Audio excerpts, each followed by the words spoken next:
கண்ணியத்திற்குரிய எல்லாம் அல்ல அல்லாஹ்வின் நல்லடியார்களே, இந்த துல்ஹஜ் மாதத்திலே ஹஜ்ஜி செய்யக்கூடிய நேரத்தில் நபிகள் நாயகம் ஸல்லல்லாஹு அலைஹி வஸல்லம் அவர்கள் மக்களுக்கு சொன்ன தகவல்கள், அதுல உள்ள முக்கியமான கருத்துக்களை பற்றி நாம் பார்த்தோம். அதில் அவர்கள் இன்னொரு விஷயத்தையும் முக்கியமாக சொன்னார்கள்.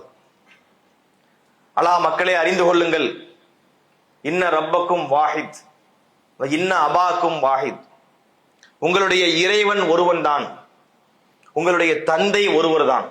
இப்ப நமக்கு இறைவன் எத்தனை பேர்? ஒரே ஒரு இறைவன் தான். அதே போல உங்களுடைய தந்தை ஒருவர். தந்தை ஒருவர் சொன்னா ஆதம் நபி சொல்றாங்க. ஒரு ஆதம் நபியில இருந்துதான் இந்த உலகத்திலே இத்தனை கோடி மக்கள் வந்திருக்கிறாங்க என்பது அதுல உள்ள கருத்து. லா ஃபதுல லி அரபியின் அலா அஜமியின், முக்கியமான விஷயம் இது. ஒரு அரபி மொழி பேசக்கூடியவனுக்கு அஜமியை விட எந்த சிறப்பும் கிடையாது. அஜமி என்று சொன்னால் அரபி மொழி பேசாதவர், அரபு மொழியை தாய்மொழியாக கொள்ளாதவர், அவர் தான் அஜமி என்று சொல்லுவாங்க. ஒரு அரபிக்கு அஜமியை விட எந்த சிறப்பும் கிடையாது என்ற வார்த்தையை சொல்ல பயன்படுத்துறாங்க. பாருங்க, இந்த உலகத்திலே எத்தனை விதமான இன மாச்சரியத்திலே, மொழி மாச்சரியத்திலே மக்கள் சிக்கி கிடக்கின்றார்கள். உலகத்தில் உள்ள எல்லா முஸ்லிம்களும் ஓதக்கூடிய குர்ஆன் அரபி மொழியில இருக்கிறது.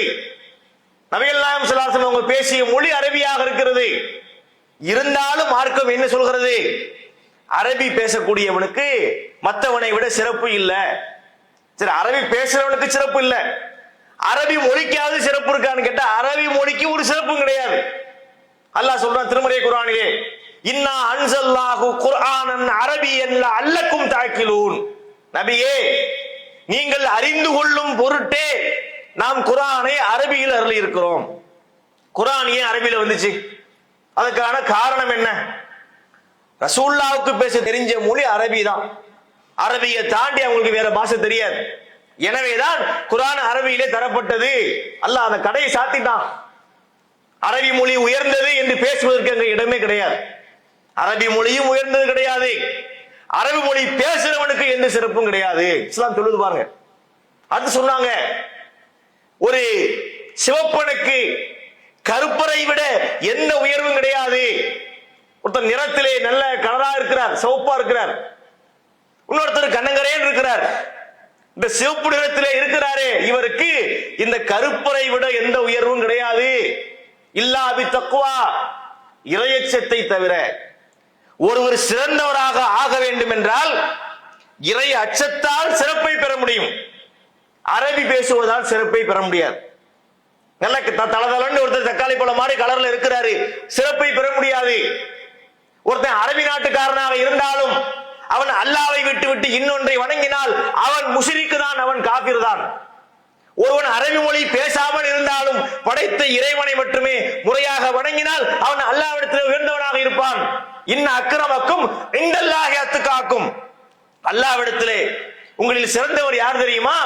தக்வா உடையவர் தான். அல்லாஹ் எதை பார்க்கிறான்? தக்வாவை பார்க்கிறான். அவன் என்ன மொழி பேசுறவன், இவன் எந்த இனத்துக்காரன், இவன் என்ன நிறத்துக்காரன், அதையெல்லாம் அல்லாஹ் பார்க்க மாட்டான்.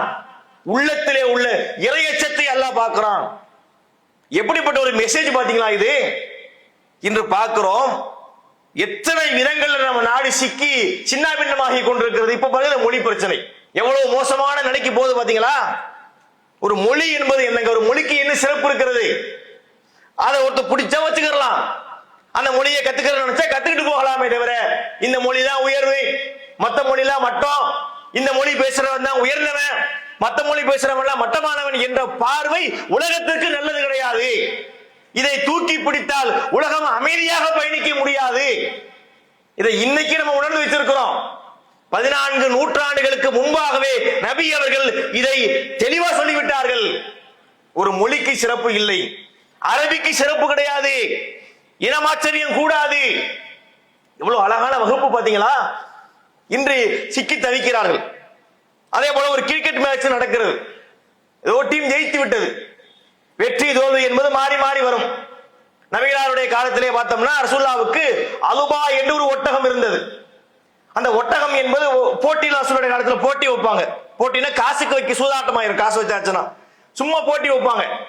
அது மாதிரி தருணங்களிலே அந்த அலுபா ஒட்டகம் தான் வெற்றி பெறும். லா துஸ்பகு, அதை யாரும் முந்தி போக முடியாது, அந்த ஒட்டகம் தான் எப்பவும் ஜெயிக்கும். ஒரு நாள் இந்த காட்சி மாறுது.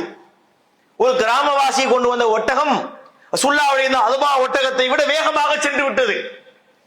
இது நடந்த உடனே சஹாபாக்களுக்கு மிகப்பெரிய மன வருத்தம். ஏன்னா ரசூலுல்லாஹ்வுடைய ஒட்டகம் தோத்து போச்சா இல்லையா?